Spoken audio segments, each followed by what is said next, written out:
Hello everyone and welcome back to JAS Reviews. My name is James and on this channel I do reviews of both music and movies, along with the occasional commentary piece, so if any of that sounds interesting to you, then I'd appreciate it if you left this video a like, and subscribe to my channel to see more content like that. And as you may have been able to tell, it has been a while since I've had a review. The last one I had was back in April.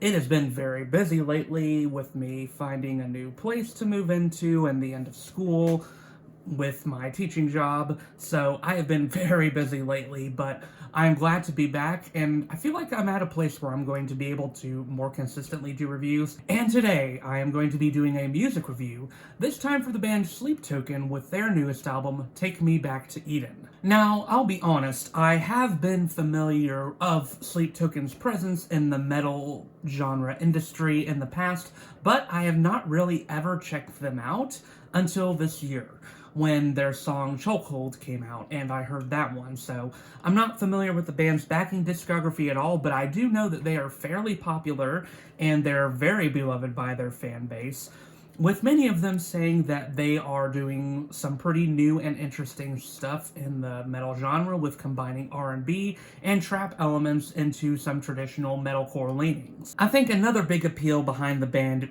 or at least it seems to me, is the lore behind the band and the fact that they're sort of mysterious entities in sort of a similar way to how Ghost is, with all the band members taking on different personalities. The lead singer is simply called Vessel, and there's all this mystery going on around that with the fact that they all wear masks, specifically Vessel himself with a mask that is known to be pretty iconic within the band. This group just absolutely blew up this year. Now, I know they've been popular with their fan base and within the genre of metal, but it seems like they've gotten a lot more mainstream appeal this year, and with a lead single like Chokehold, you could sort of see why, because I think that song does definitely even have some very pop appeal crossover. In fact, in some ways, it's not even necessarily a strictly metal song in my opinion. I think it has a lot of pop elements to it, with some metal guitars just so happen to be incorporated into it. So I did go in checking out Take Me Back to Eden, and I was fairly intrigued by it and interested in what I was going to see. And well, what did we get out of Take Me Back to Eden? Let's talk about it. Now, there are a couple of things I want to give distinction for first. First of all, I don't really necessarily agree with the notion that Sleep Token are doing anything super revolutionary on this album in terms of the metal genre. There is a lot of hype behind this album. I mean, there was a lot of hype by the fans building up to it, and people who were discovering them were also giving into the hype, so there was a crazy amount leading up to this album.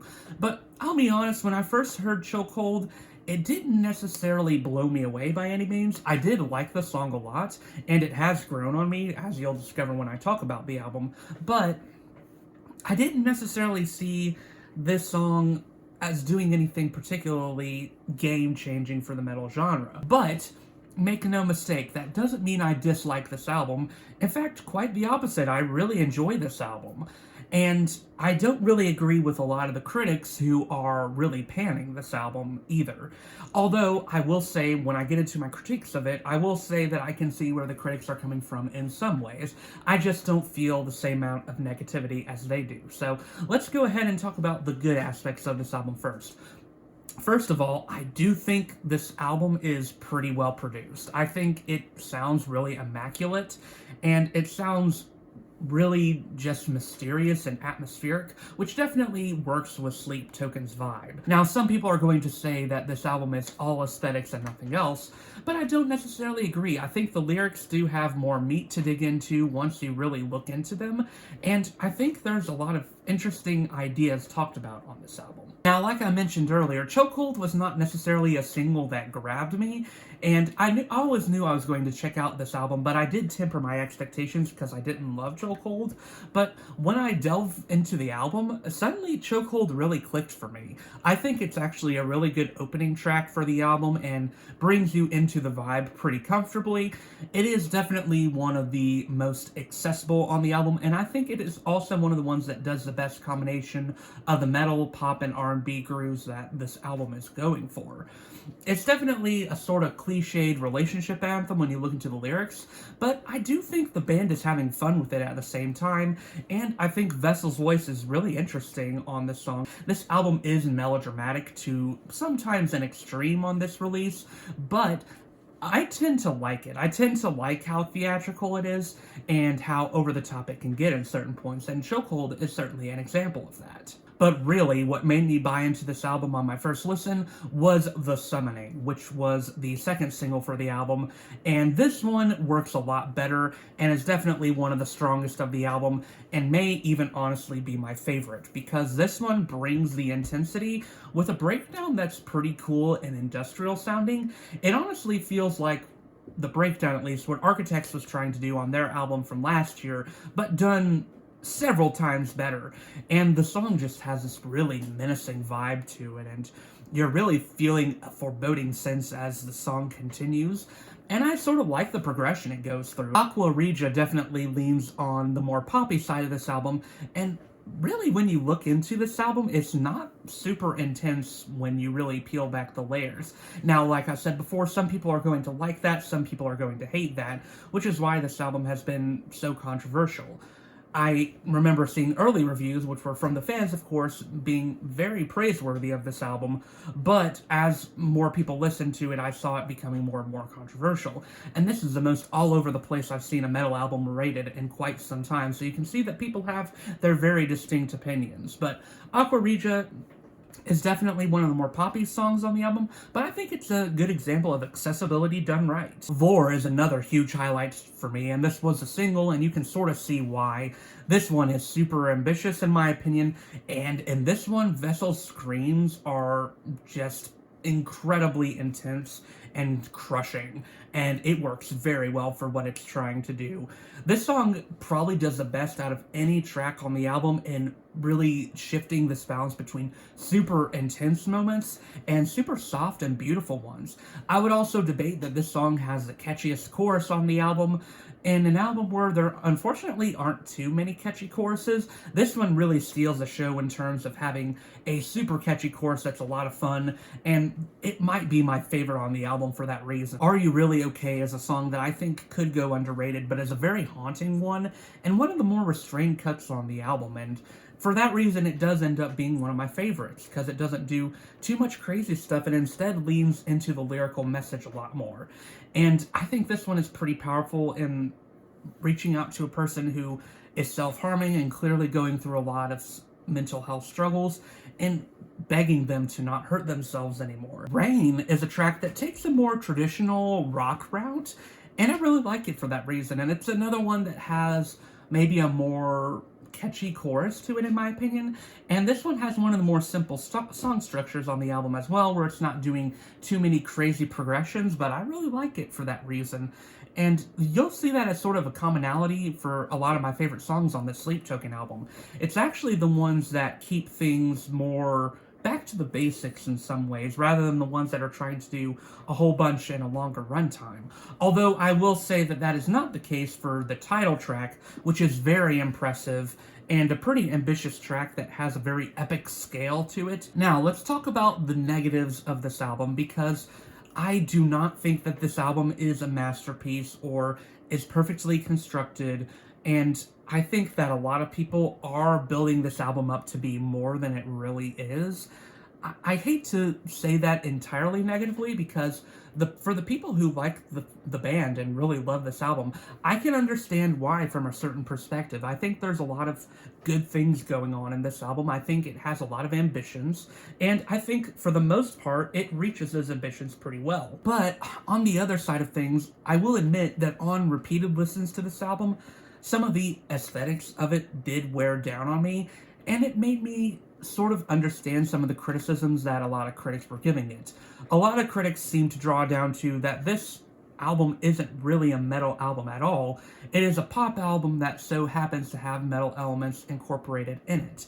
While I can't say I entirely agree with this, as songs like The Summoning and Vore really do show that this album is a metal album in places, There are other elements of this album where it is definitely a pop album in ways, and I don't think you can deny that this album has a lot of pop elements in its DNA. There are songs where it doesn't work as well as I would like it to. They're a combination of pop and metal.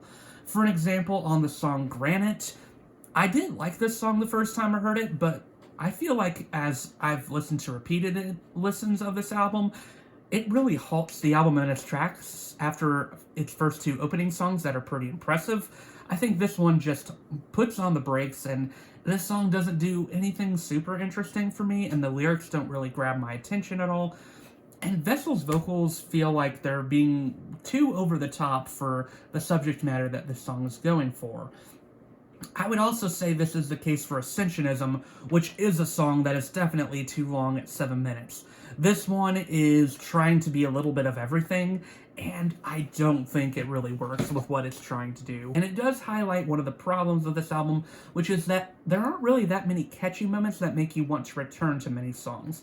Outside of tracks like Vore and Rain, and even The Summoning and Chokehold to an extent, there aren't a whole lot of songs here where I can identify as super catchy moments on them. This also goes for The Apparition, which is a song that brings in some trap elements and is in fact a primarily trap song, and this one just does not work for me at all. I don't think that Vessel's flow on this song is very good. I think it's actually a little bit awkward in places, and the atmosphere of the song just feels very weird, and the song almost sort of feels like an outlier on the album in some ways. And then Do You Wish That You Loved Me, which is abbreviated into DYWTYLM. Sadly, this is one of my least favorite songs of the year. I hate to say that on an album that I mainly have positive feelings towards, but I can't deny I cannot stand this song. I think it is really bad, and it sort of shows that if you strip back all the stuff that makes Sleep Token interesting with the musicality and the aesthetics, then if they made an album just like this song, it would not be very good, because this one, it's just totally minimalist, and sometimes minimalist songs can work for me, but this song, it just doesn't. It feels very uninteresting, and the sentiment is very just cliched relationship desire, along with Vessel's vocals feeling super processed on this song, when I know that he is a very talented vocalist on other tracks on here. This one just feels like a total downgrade compared to the rest of the album. But overall, I would say my feelings are positive towards this album, just maybe not as overwhelmingly positive as some of the biggest fans of this group, and also definitely not as overwhelmingly negative as many of the critiques I have seen by critics that I follow on this album. I just do not agree with the fact that some people are calling this band the Imagine Dragons of metal.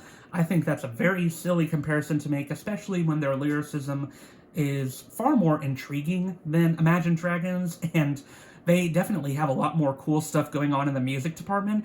And sure, I do think this band relies on aesthetics a lot, but I don't think that they are only an aesthetics band. I would debate they're not. And I would also debate that it's not a bad thing to have a lot of aesthetics in your album either. But there are just some places where I think this album gets a little too overambitious, or it doesn't necessarily coalesce well. All the different parts don't make up to a good whole on certain tracks. But this is not a bad album at all, not a terrible one. It is a good album, I would say, just not necessarily reaching the marks of greatness for me like I wish it would have. And I honestly wish there were more tracks like Vore or The Summoning that really went for those bigger swings and worked. But nevertheless, I do still have positive sentiments toward this album, and that is why I'm going to give it a light 3.5 out of 5 stars. So yeah, that was my review of Sleep Token's newest album. I feel like I was pretty fair on this album, but I do have a feeling that I'll have some people who passionately disagree with me on one side or the other. So what were your thoughts on this new Sleep Token album? This is an interesting one, and I've liked seeing the discussions on it and how passionate people are about it. I think it's a very intriguing album that can definitely definitely bring out a lot of different opinions. So let me know your thoughts on the album in the comments below. And once again, my name is James. I do reviews of both music and movies, along with the occasional commentary piece. So if any of that sounds interesting to you, then please leave a like and subscribe to this channel for more content like that. And be expecting more reviews, hopefully more consistently, is my goal. But until then, I will see you all in the next video.